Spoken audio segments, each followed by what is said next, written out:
വർണ്ണത്തെ മാരിവില്ലെന്നും വിളിച്ചു. മണിമേഘ ബാഷ്പത്തിൽ ചാലിച്ച വർണ്ണത്തെ മാരിവില്ലെന്നും വിളിച്ചു.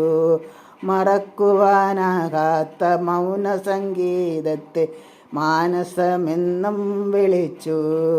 മറക്കുവാനാകാത്ത മൗനസംഗീതത്തെ മാനസമെന്നും വിളിച്ചു.